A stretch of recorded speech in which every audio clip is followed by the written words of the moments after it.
Hello, everyone, and welcome to the White House. Apologize for running a few minutes late today. It's another busy day here at the White House, but we're finally starting, and we're very pleased to have David Axelrod join us to answer some questions that we've gotten over the last few days and that we will be taking through the website. To introduce myself, I'm Macon Phillips. I work on the new media team. We work on whitehouse.gov. If you want to ask some questions during this, you can head over there to whitehouse.gov/live and join the Facebook chat that's happening right now. But we've already been collecting some questions, so we'll just start right into it. Great.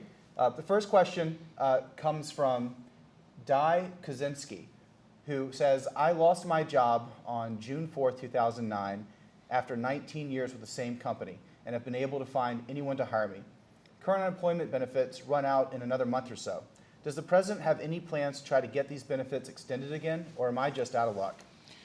No, you're not out of luck. The president's going to continue to fight to get these benefits extended. When we have an extraordinary situation as we've faced over the last couple of years, it is important that we rally as a country and make sure that folks who have worked hard and met their responsibilities and got caught up in this economic downturn can survive that storm and find other work and move on. And so that's why we've fought several times to extend the unemployment insurance, and we hope to do that.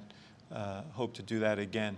And thank you for your question. Let me just say how pleased I am, Macon, to be here and do this. You know, when the president ran for office, one of the things that we felt we wanted to do was give people a greater opportunity to participate in their own government. Ultimately, we're here to work for the American people, and it's important to have a dialogue with the American people. So this is a great opportunity, and I appreciate it. And I appreciate all of you who have sent in questions and who are monitoring this today. I hope it's the first of many conversations we can have. Great. Well, we'll move on to an issue that a lot of people are talking about, the president in his position on Don't Ask, Don't Tell.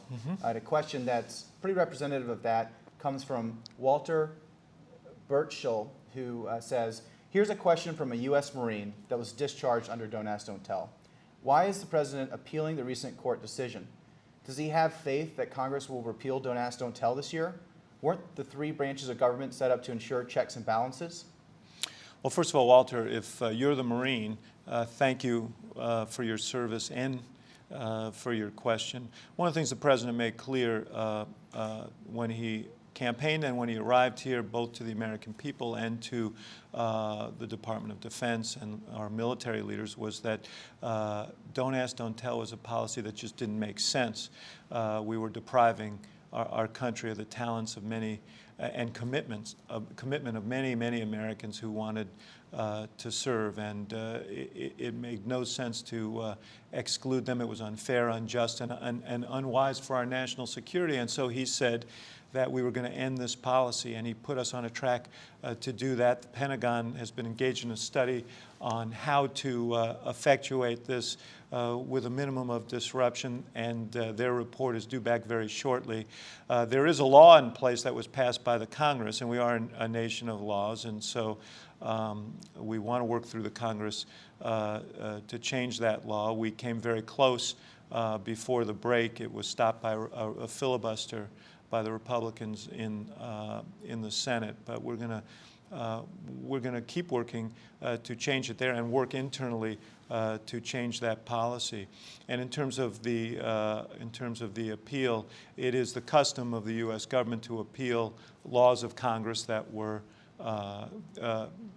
challenged in lower courts, and we did that. But it should be in no means read as an abandonment of a commitment that we intend to keep and we will keep.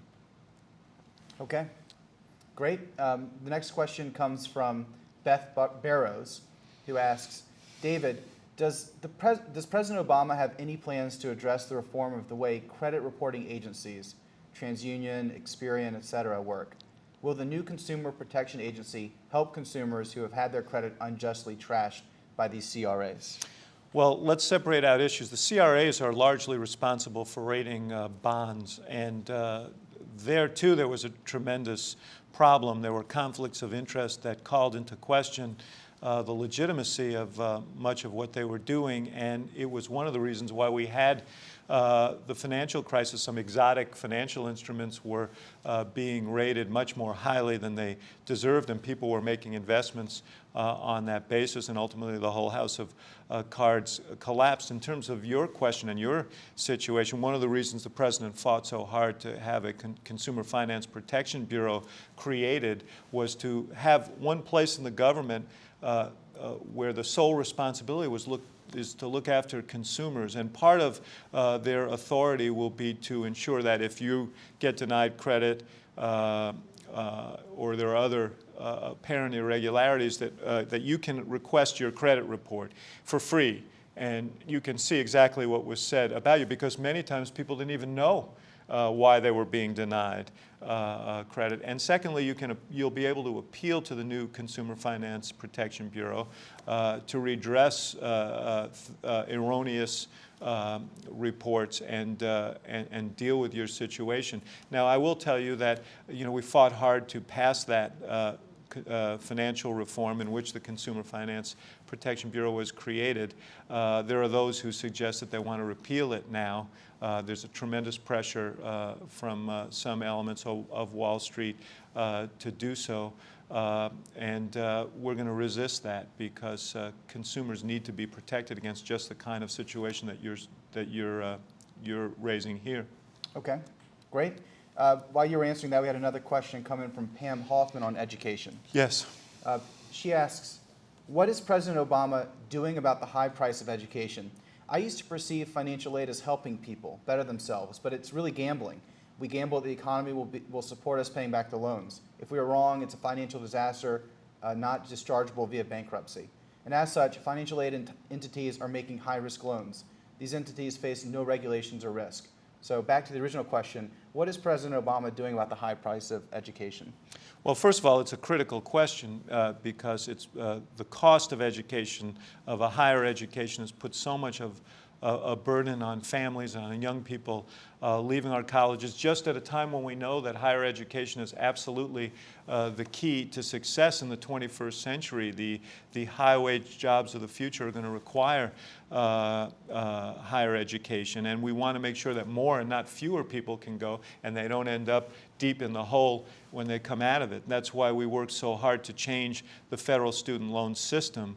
In the past, we've had middlemen, banks and other middlemen administering these loans, and had we kept the system that was in place, in the next 10 years, we'd be spending $60 billion just on subsidies to these middlemen. We changed that system. It took a big fight, but we changed that system so that that $60 billion is now going to be devoted to grants to students who need help going to college, as well as to lift our community college system, which is the gateway for so many young people in terms of getting higher education, and also for older folks who need retraining to gain the skills they need for new jobs. We also had, as part of the Recovery Act, a tax credit for college tuition. We want to make that permanent, and we're going to fight for that in the future. And obviously, we're also going to encourage economies at these institutions so as to hold down the inflation in college costs, which have been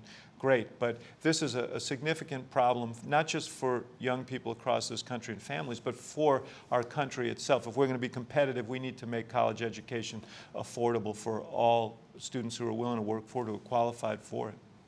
Great. So to change subjects a little bit, this is another common theme we're seeing, maybe best summed up by Paulina, we'll just say Paulina, who asked, David Axelrod, could you please talk about what worked and what didn't work and why between the White House and the Senate in the attempt to put together a climate energy bill? What actually happened at some of the key moments? What are the lessons learned, and what's the plan? Well, look, there is no doubt that the issue of energy and climate change is a significant challenge for our country, and it is an obligation we have to future generations. First, as an economic issue, the clean energy technology and clean energy manufacturing is one of the growth industries of the future. We see the Chinese, for example, making a huge investment in the new clean energy technologies. And so as an economic matter, it makes sense for us to invest in those. As part of the Recovery Act, we did make significant investments in seed money to lure private investors into this arena, and we got a 3-to-1 match from private investors for this, and as a result, we'll double the use of renewable energy in this country over a very short period of time.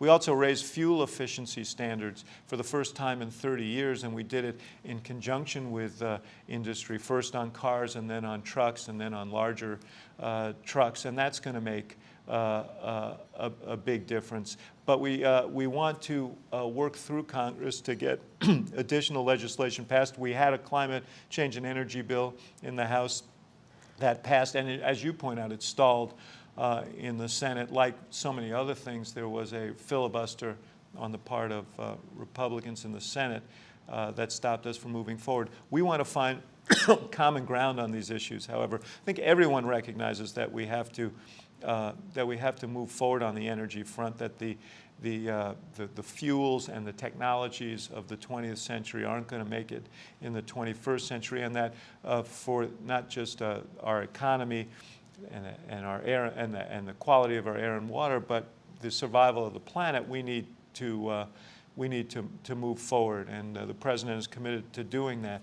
But the short answer to your question is, there simply weren't the votes to break a filibuster and move forward on an energy bill.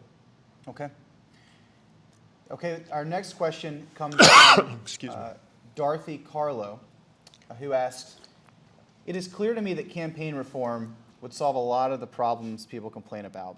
Citizens United has made campaign reform all the more urgent.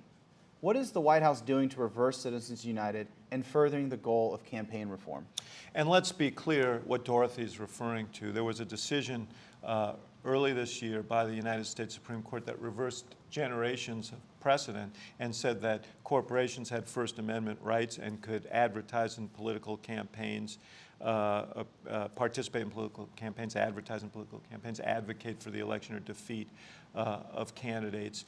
And that, coupled with a loophole in the law that allows certain organizations to take unlimited contributions and run political advertising without disclosing where that money is coming from, has opened up the floodgate, and we've seen hundreds of millions of dollars of campaign commercials running almost entirely against Democratic candidates. It's a 7-to-1 kind of a situation, but be that as it may, it is a thing that makes a mockery of our campaign finance system. Most people, if I make a contribution, if Macon makes a contribution, we're limited to $2,400, and we have to disclose that we've made that contribution. But what we see now are the people from the oil industry and Wall Street and other interests that have tremendous interest in what's going on in Congress because of their own pecuniary issues, making $1 million and more contributions. This is all based on investigative reporting because they don't have to disclose it to these organizations that run negative ads under benign sounding names like the Crossroads GPS organization and the American Action Network and Americans for Prosperity. But these are essentially front groups for interests who want to influence our government and hijack the national agenda. It's a really, really serious problem. If a lobbyist can go into a congressman and say, if you don't vote our way on this issue, we're going to run millions of dollars of campaign ads against you, and no one will even know it's coming from us. It's going to have a profound influence. So our answer to that was to put a bill to support a law in Congress that would have just forced them to disclose their contributions and to identify in the advertising who the chief contributor was behind these ads. We passed out of the House. We got 59 votes in the United States Senate to break a filibuster, every Democrat, and 41 Republicans blocked it and essentially voted to keep the American people in the dark. That law would have forced groups that supported Republicans or Democrats to simply disclose where their money was coming from. And we're going to continue to fight for that even after this election. If anything, this election should underscore how insidious it is to allow the system that is now in place to continue. And so we're going to fight Macon to force disclosure in the future. So while you were answering that, Ron Hinton, who's in the chat, said, so business is evil. Is that what you're trying to say? No, business is not evil, but we shouldn't have a two-tiered approach to government and politics, where some people operate in the daylight and make their arguments through in transparent ways, and others use essentially these loopholes to leverage tremendous influence and skew the national agenda. Business is the heartbeat of our economy. We want people who make things, create things, sell things to succeed. We want entrepreneurs to have an environment in which they can innovate. We've invested a lot of money in encouraging innovation. The President has proposed tax breaks, a permanent tax break for research and development. The President has proposed expensing changes so that in 2011, while we're digging our way out from this economic mess we walked into, that companies can buy equipment and not pay taxes on those purchases. So no, business is to be encouraged. What is to be discouraged is people trying to game the system, operating in the shadows, putting their thumb on the scale, trying to buy a Congress in order to get their agenda through. Because what happens is we get unwarranted tax loopholes that favor specific industries or even specific businesses. We get regulatory policies that conspire against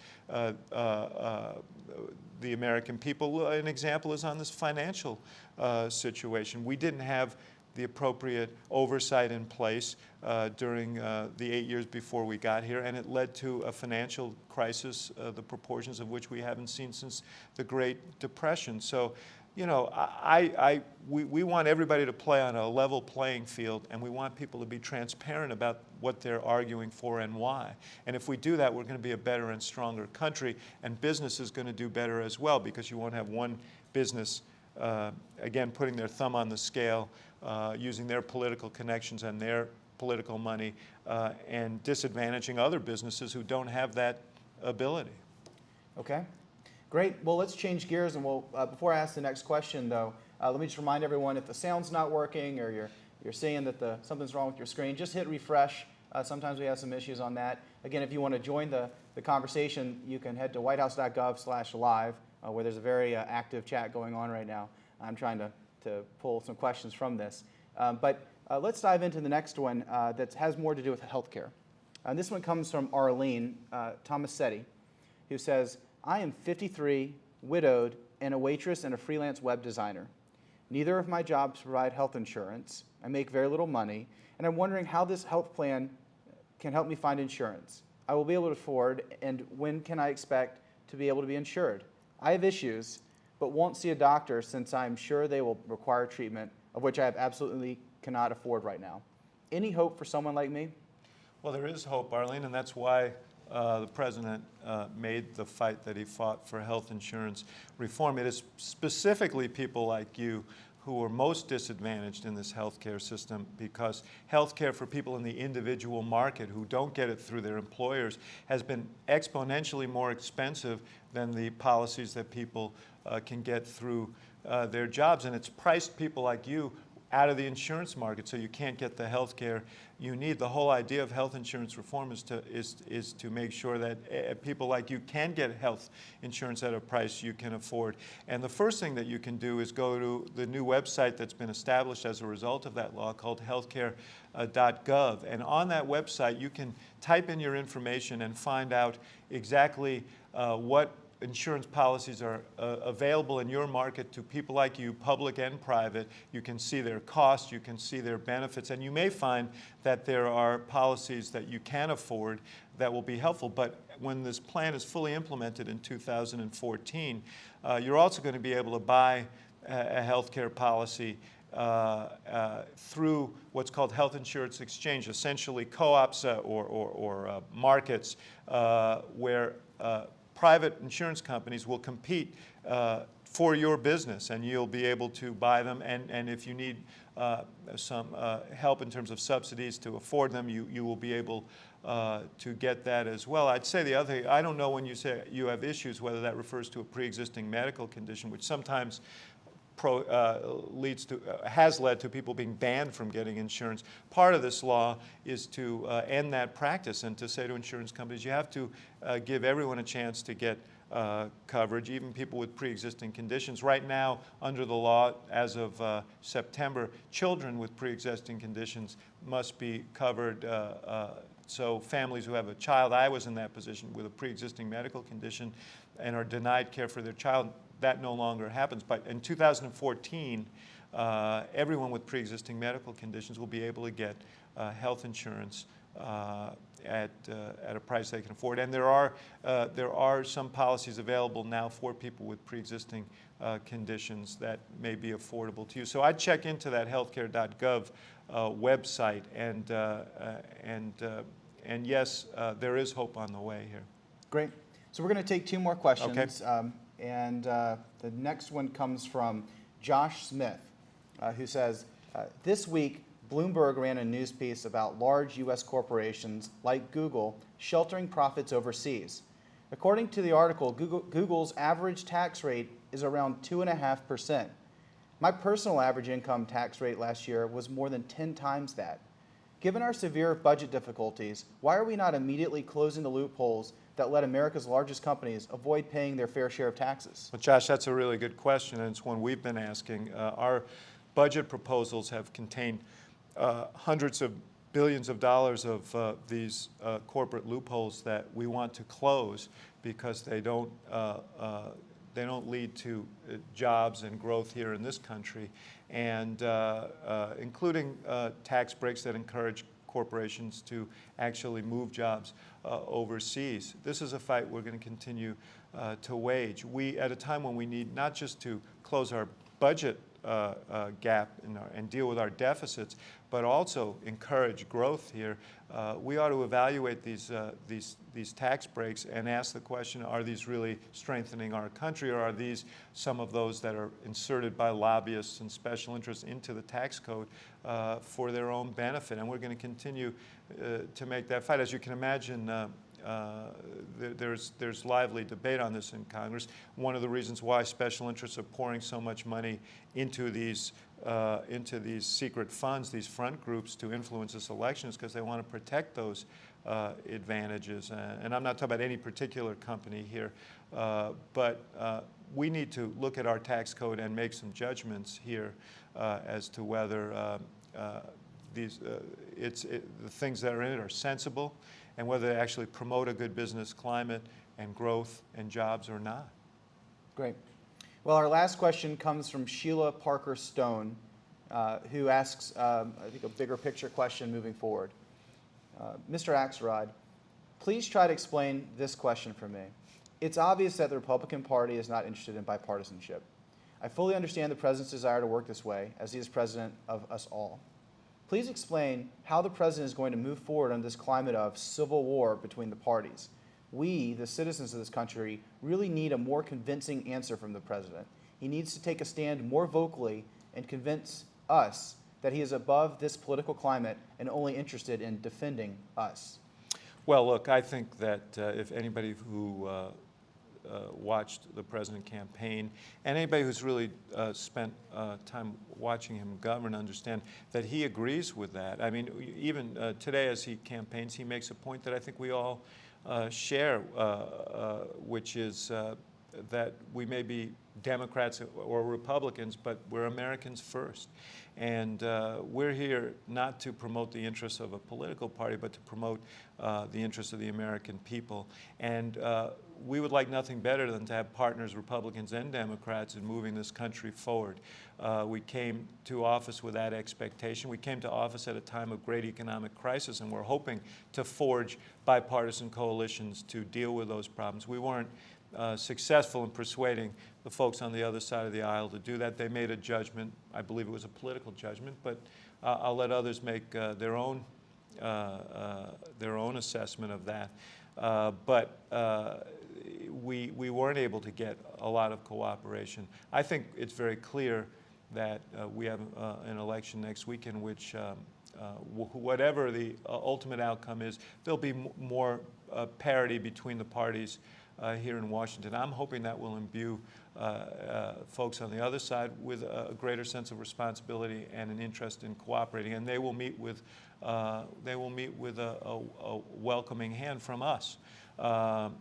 You know, there are no doubt things that we will never agree on, but there are also things that we can agree on, and we ought to put, you know, we have elections, they're hotly contested. We ought to be willing to put those aside after the election and wait and take up the next election closer to the day when people vote and not contest it from the moment one election ends. And that would be our hope. We've got big problems and big challenges in this country and big opportunities, but we're not going to be able to seize them if we're engaged in partisan warfare day after day after day.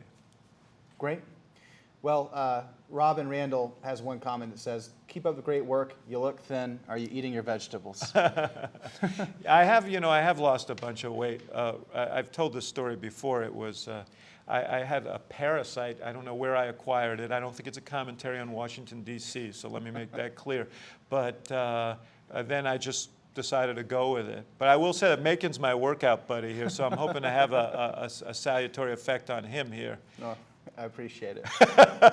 All right. Well, thanks a lot. And thanks everybody else for joining. If you came late, we'll be posting the whole video to whitehouse.gov so you can go back and find questions you may have missed. And look forward to doing more of these with you every Tuesday at 1 o'clock.